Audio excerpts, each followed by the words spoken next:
Hi guys, welcome back to my channel. कैसे हैं आप सब? स्वागत है आपका एक और वीडियो में। तो आज की वीडियो में हम डिस्कस करेंगे स्टूडेंट वीज़ा एक्सटेंशन के बारे में।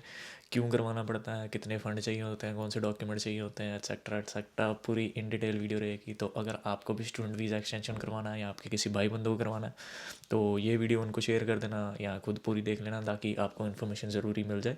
और वीडियो को शॉर्ट एंड कंसाइज रखेंगे। फटाफट आपको बताता हूँ कि क्या सीन रहता है स्टूडेंट वीज़ा एक्सटेंशन के बारे में।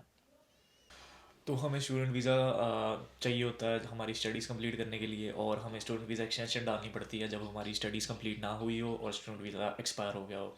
बेसिक इसके कई रीजंस हो सकते हैं, जैसे आपका कोई इंटेक, आपने इंडिया से वीज़ा अप्लाई किया लेकिन आपका वीज़ा नहीं आया, लेट हो गया, तो आपका इंटेक डेफर हो गया, तो तब उस केस में स्टूडेंट वीज़ा एक्सटेंशन करवाना पड़ता है।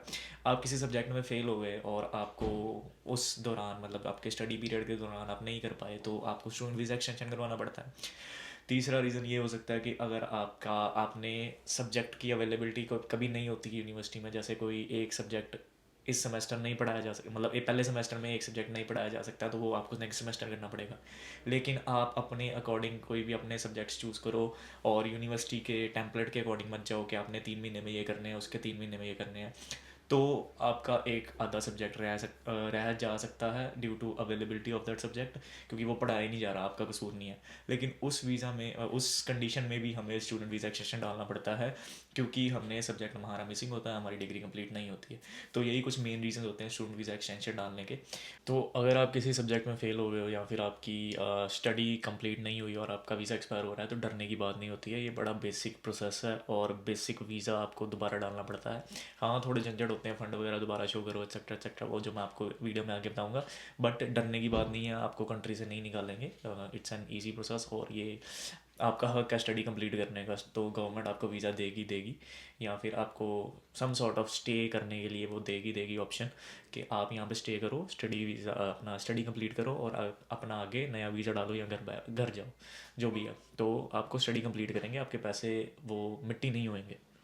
बात करते हैं कि प्रोसेस एक्चुअल में रहता क्या है स्टूडेंट वीज़ा एक्सटेंशन करने का। जो आपका फर्स्ट टाइम स्टूडेंट वीज़ा का प्रोसेस रहता है, जैसे आप फंड शो करते हो, जैसे आप अपने डॉक्यूमेंट्स देते हो, जैसे आप अपनी आईटीआर देते हो, अपने मदर फादर की ऑक्यूपेशन देते हो, आपका ब्रदर सिस्टर कोई है उसकी डिटेल्स देते हो, एक्सेट्रा एक्सेट्रा। जो भी आपको फर्स्ट में जब फर्स्ट टाइम आप वीज़ा अप्लाई कर रहे हो वही सेम प्रोसेस होता है, लेकिन डिफ़र क्या करता है। अब फर्स्ट टाइम वीज़ा अप्लाई करते हो तो आपको फ़ंड्स ज़्यादा शो करने पड़ते हैं, लेकिन जब आप स्टूडेंट वीज़ा एक्सटेंशन अप्लाई करते हो तो आपको जितना टाइम रह गया उस हिसाब से फ़ंड्स आपको कैलकुलेट करने होते हैं, जो कि मैं अभी आपको बताऊंगा। लेकिन आपको पूरे 40 45 50 लाख शो नहीं करने हैं, आपको कुछ अमाउंट उसमें से शो करना है, जितने महीने की आपकी सीओई वैलिड है या फिर आपको जितने महीने का वीज़ा चाहिए।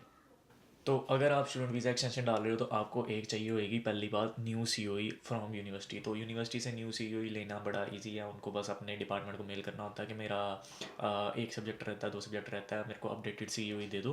तो वो आपको मेल कर देते हैं, विद इन फ्यू आवर्स या 1 2 दिन के बाद आपके पास सीओई आ जाती है। दूसरी बात है, आपको पीटी नहीं देनी होती है या फिर आइल्स का टेस्ट नहीं देना होता है दोबारा, क्योंकि स्टूडेंट वीज़ा एक्सटेंशन में कभी कभी चल जाता है। हाँ, इन रेयर केसेस आपको ऑप्शन, मतलब आपको नोटिफिकेशन आ सकती है कि आपकी पीटी भी रिक्वायर्ड है।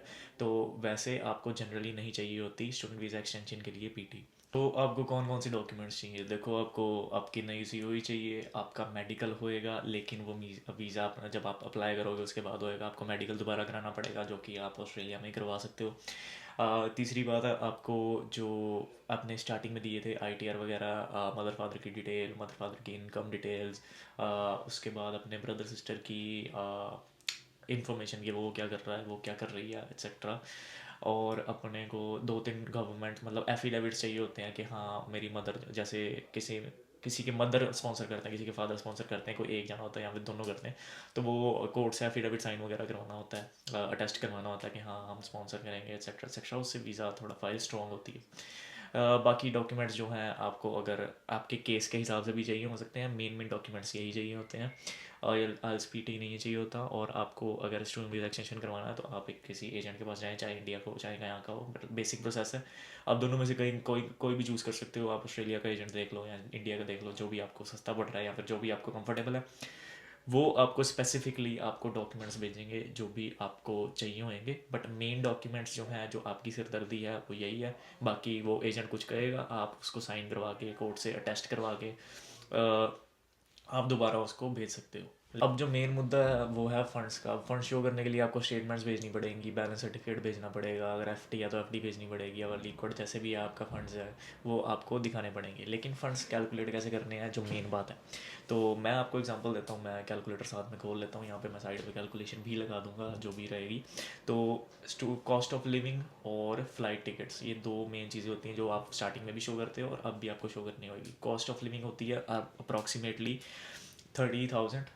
30,000 अप्रॉक्सीमेटली कॉस्ट ऑफ लिविंग होती है अपनी ऑस्ट्रेलिया में स्टूडेंट वीज़ा के लिए 1 साल की दिखानी पड़ती है। प्लस आपको दिखाना पड़ता है $2,000 एयर ट्रैवल का, मतलब कि आप आने जाने का खर्चा, जो भी फ़्लाइट वगैरह, फ़्लाइट से ही आओगे ऑब्वियसली, तो उसका भी खर्चा दिखाना पड़ता है। अगर आप ऑस्ट्रेलिया में हो फिर भी दिखाना पड़ेगा, आप इंडिया में हो एक्सटेंशन डाल रहे हो फिर भी दिखाना पड़ता है। तो ये दो मेन चीज़ें होती हैं फ़ंड्स के लिए। और तीसरा आपका जो भी फ़ीस होएगी वो तो आपने भर ही देनी है, फ़ीस को मैं यहाँ पे कंसिडर नहीं कर रहा हूँ। तो अगर आपने फ़ीस भर दी है आप मत कंसिडर करना, अगर आपको फ़ीस अभी भरनी है तो आप उसमें ऐड कर लेना इस चीज़ में जो भी मैं आपको बता रहा हूँ। तो फॉर एग्ज़ाम्पल कि आपकी COE जो है सितंबर में ख़त्म हो रही है और आपका वीज़ा जो है वो पहले ख़त्म हो गया, जुलाई में ख़त्म हो रहा है। तो कितने महीने रह गए बीच में? जुलाई, अगस्त, सितंबर, 3 महीने, और 1 महीने का एक्स्ट्रा वीज़ा उनको देना पड़ता है ताकि आप अपने डॉक्यूमेंट्स अरेंज कर लो नेक्स्ट वीज़ा के लिए। तो टोटल 4 महीने का, अक्टूबर तक का वीज़ा चाहिए, तो हम 4 महीने के हिसाब से कैलकुलेट करेंगे। तो $30,000 है साल की, और इसको 12 से डिवाइड करेंगे, आ जाएगा $2,500 पर मंथ। तो $2,500 पर मंथ है और हमें 4 महीने का वीज़ा चाहिए, तो इनको सीधा सीधा कैलकुलेशन है कि हम इसको 4 से मल्टीप्लाई कर देंगे, जो कि आ गया $10,000। $10,000 4 महीने के वीज़ा के लिए चाहिए, प्लस आपको चाहिए एयर ट्रैवल $2,000 उसका, प्लस आपको फ़ीस शो करनी पड़ेगी जितनी भी आपकी रहेगी। ये फॉर एग्जांपल आपकी फ़ीस रहेगी, आपके 2 सब्जेक्ट रहेंगे तो 2 सब्जेक्ट की एवरेज फ़ीस लगा लो $4,500 प्लस $9,000। तो फ़ीस टोटल हमें इतने फ़ंड शो करने पड़ेंगे, 21,000 इस ऑस्ट्रेलियन डॉलर्स इन अपने पेरेंट्स के बैंक अकाउंट पे। अपने अकाउंट में नहीं शो कर सकते आप यहाँ पे, तो हमें पेरेंट्स को पैसे डालने पड़ेंगे या फिर वो अरेंज करेंगे एक्सेट्रा एक्सेट्रा, जो भी वो आपको अरेंजमेंट करनी है। और आपको इतने पैसे टोटल चाहिए होंगे, और ये कितने बन गए इंडिया के हिसाब से? 11.5 लाख रुपया बन गया। लेकिन ऑन एन एवरेज, ये एवरेज की बात हो रही है, तो 1-2 लाख इससे प्लस रखोगे तो आपका बेनिफिट है। तो आप अगर 13 लाख रख रहे हो तो इट्स गुड फॉर यू। और मतलब आपको मिनिमम 13 लाख चाहिए। अगर आपके अकाउंट में 40 लाख है, 50 लाख है, वो तो चलो अच्छी बात ही है, लेकिन आपको मिनिमम इतने फंड्स चाहिए on an average to extend your visa. आप इसका बैलेंस सर्टिफिकेट दिखाओ, और 3 महीने पुराने फ़ंड चाहिए। कभी कभी किसी केस में 6 महीने भी चाहिए होते हैं, बट अभी रिसेंटली 3 महीने पुराने चल रहे हैं। तो 3 महीने पुराने फ़ंड्स, इतने फ़ंड्स मिनिमम पेरेंट्स के अकाउंट में, बैलेंस सर्टिफिकेट, और जो भी सर्टिफिकेट्स मंगाते हैं एजेंट, यार आपको पता ही है, बैलेंस सर्टिफिकेट, अपना स्टेटमेंट्स वगैरह, आपकी ट्रांजैक्शन हिस्ट्री वगैरह जो भी मंगाते हैं वो आपको देनी है गवर्नमेंट को, और आपका स्टूडेंट वीज़ा एक्सटेंशन अप्लाई हो जाएगा।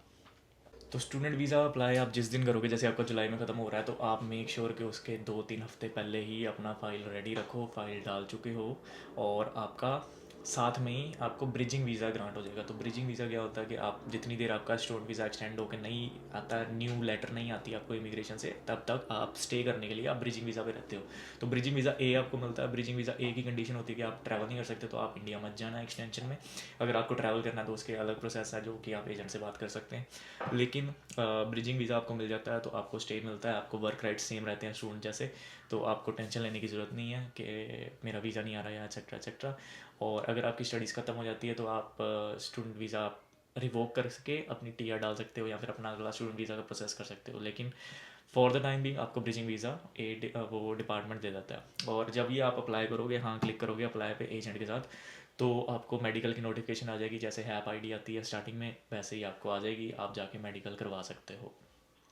प्रोसेस भाई यही है स्टूडेंट वीज़ा एक्सटेंशन का। अगर मैं कुछ भूल रहा हूँ तो मेरे को माफ़ करना। बाकी आप स्टूडेंट वीज़ा एक्सटेंशन डाल रहे हो तो make sure you contact an agent. उसके पास क्या पता आपको कुछ एक्स्ट्रा डॉक्यूमेंट चाहिए हो, आपके पिछले डॉक्यूमेंट से मिसिंग हो, तो डिपेंड करता है। और ये पूरा एक्सटेंशन का प्रोसेस मैं आपको ऊपर ऊपर समझा रहा हूँ, फंड वगैरह कैसे कैसे कैलकुलेट करने हैं, ताकि आपको एजेंट ऐसे ही कुछ भी ना बोल दे। हाँ ठीक है, ये मिनिमम चीज़ें हैं और जो आपको रखनी है। और मेक श्योर कि आप एजेंट से सलाह ज़रूर लें। आप मेरी बात सुने, बट एजेंट से सलाह ज़रूर लें और उसके साथ ही प्रोसेस करें। खुद वीज़ा अपने डालने के रिस्क मत लें। तो that's all for the video. Thank you guys for watching. Like share और सब्सक्राइब कर देना चैनल को, ताकि ज़्यादा से ज़्यादा ये इन्फॉर्मेशन स्प्रेड हो। Thank you guys.